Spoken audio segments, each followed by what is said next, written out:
আসসালামু আলাইকুম দর্শক। বিএনপির ভারপ্রাপ্ত চেয়ারম্যান তারেক রহমান, বেগম খালেদা জিয়া, তিনি অলৌকিক ক্ষমতায় উপরওয়ালার ইচ্ছায় বা দেশের লক্ষ লক্ষ কোটি মানুষের দোয়ায় তিনি যদি ফিরেও আসেন বা তিনি সার্ভাইভ করে যান, তারপরেও রাজনীতিতে তার জন্যে আর অসংখ্য দিয়েছেন, নিঃসন্দেহে অসংখ্য দিয়েছেন।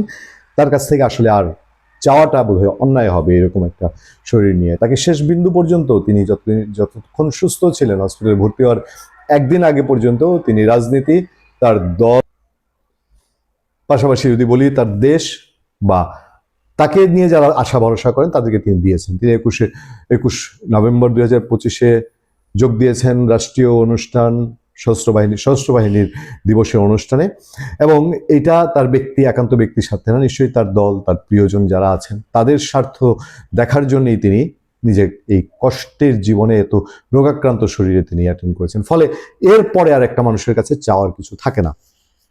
যারা বলছেন যে তারেক রহমান না ফিরলে বিএনপির সর্বনাশ হয়ে যাবে, বিএনপি ভয়ঙ্কর চ্যালেঞ্জে পড়বে, হয়তো নিঃশেষ হয়ে যাবে না, কিন্তু বিএনপি ভয়ঙ্কর থেকে ভয়ঙ্কর চ্যালেঞ্জে পড়বে। এটা বিএনপির সমস্ত নেতাকর্মী, তৃণমূল সবাই বুঝেন, এবং বিএনপি মানুষজন এই কথাও বলেন যে উনি ফিরবেন না কেন, যে কোনো সিচুয়েশনের বিনিময়ে তার ফেরা উচিত।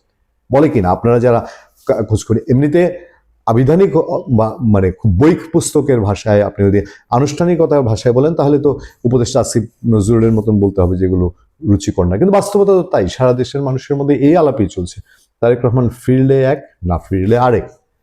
কিন্তু একটা কি ভেবে দেখেছেন যে তারেক রহমান যদি না ফিরেন, সেই সাথে এই সরকারের হাল হকিলত কি হবে? আপনারা যেটা ভাবছেন যে তারেক রহমান ফিরুক আর না ফিরুক, এই সরকার একটা ইলেকশন করে, এই সরকার হোক, তৃতীয় পক্ষ হোক, মাস্টার মাইন্ড হোক, ডিপ স্টেট হোক, যারাই তারেক রহমানের আসতে দিচ্ছে না, তারা খুব সুন্দরভাবে জামাত ইসলামের হাতে ক্ষমতা দিয়ে দিতে পারবে একটা ইলেকশনের মধ্যে দিয়ে, বা তারেক রহমান ইলেকশনে বিএনপি খুব স্মুথ রাস্তায় আগামীতে ক্ষমতায় চলে আসবে।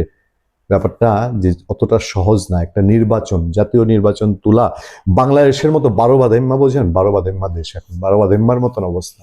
যে যেদিকে পারে, আপনি বলেন ইসলামিক গ্রুপগুলোও 10 পদে ভাগ হয়ে গেছে। তারা এক একজন এক এক রকমের স্বার্থ, তাদের কেউ আফগানপন্থী, কেউ পাকিস্তানপন্থী। ফলে এখানে খেলা, খুব বড় রকম খেলা চলছে। এই খেলার মধ্যে দিয়ে একটা ইলেকশন ডক্টর ইউনূসকে তোলা দরকার। ডক্টর ইউনূস ইলেকশন দিতে চান না, কিন্তু ইলেকশন দিতে তিনি বাধ্য এই কারণে যে তার আর কোনো পথ নাই। ইলেকশন দিলেও ভালো, না দিলেও ভালো, মানে দিলে ভালো, না দিলে ভয়ঙ্কর খারাপ তার জন্য।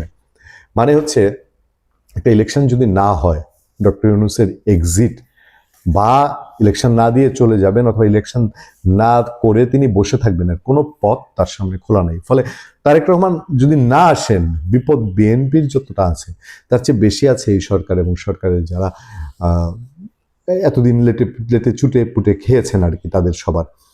ফলে এই সরকারের কোনো ভিত থাকবে না একটা ইলেকশন না হলে পরে সরকারের আর কোনো দিকে ফিরে তাকানোর কোনো বিষয় নেই। হ্যাঁ, একটা হতে পারে, যদি যদি এই আলাপ নাই যে তা না, যদি বিএনপির একক ইচ্ছায় অথবা বিএনপি জামাত মিলে, তারা সবাই মিলে বলে যে ওকে জাতীয় নির্বাচন আরো 2 মাস পিছিয়ে যাবে, সবাই মিলে যদি বলে, অথবা শক্তিশালীভাবে বিএনপি বলে, জামাত এখানে মিনমিন করে রাজি হয়, অথবা জামাত তো চায় 2টা মাস পিছাক, সেই রকম সিচুয়েশন হলে ভিন্ন কথা।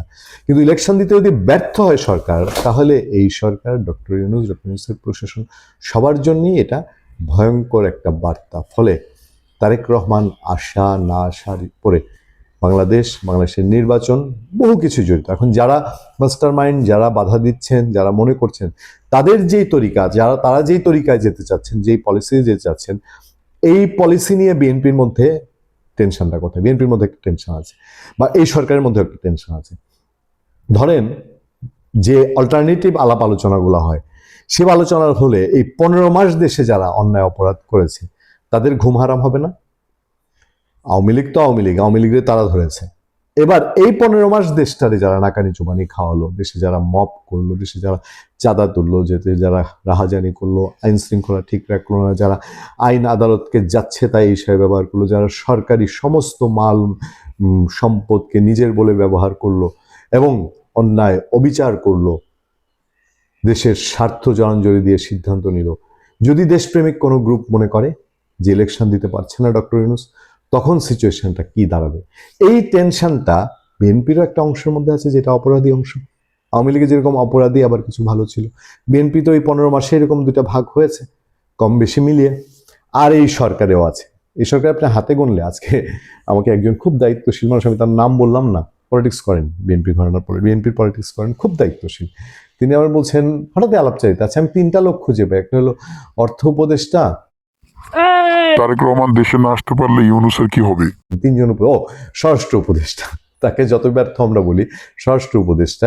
এই 3জন সৎ, এই 3জনের দুর্নীতি টুর্নীতি ওনাদেরকে টাচ করে না। আর বাদ বাকি বলো তো দেখি, বাদ বাকি আর কাউকে বাদ দেওয়া যায় কিনা, আমাকে প্রশ্ন করছিলেন। আচ্ছা, আমি কি উত্তর দিয়েছি এখন আর বলবো না। তবে এই যে মানুষের মধ্যে একটা ধারণা তৈরি হয়ে গেছে, পলিটিক্যাল নেতাদের মধ্যে ধারণা হয়েছে, ওই পলিটিক্যাল নেতারও টেনশন যে ইউনূস সাহেব যদি চলে যায়, তাহলে পরে যে সরকার আসবে, এই সরকার কি আমাদের জন্য ভালো হবে? এই সরকার কি আমাদেরকে পরে যে জেলে ঢুকাবে না, তার কোনো গ্যারান্টি আছে? আবার ইউনূস সাহেবের যারা আছেন, যারা এই যে খাওয়া দাওয়া করলো, ধরেন ওই 3জনকে আমরা বাদ দিয়ে বাদ বাকি যারা আছে, এদেরও তো এই টেনশন আছে যে আরেকটা সরকার যদি কোনোভাবে আসে, তাহলে তো আমাদেরও খবর আছে। ফলে তারেক রহমানের এই সপ্তাহটা বাংলাদেশের জন্য একটা রাজনীতির মোড় কোন দিক ঘুরবে, তার জন্য একটা ক্রুশিয়াল টাইম।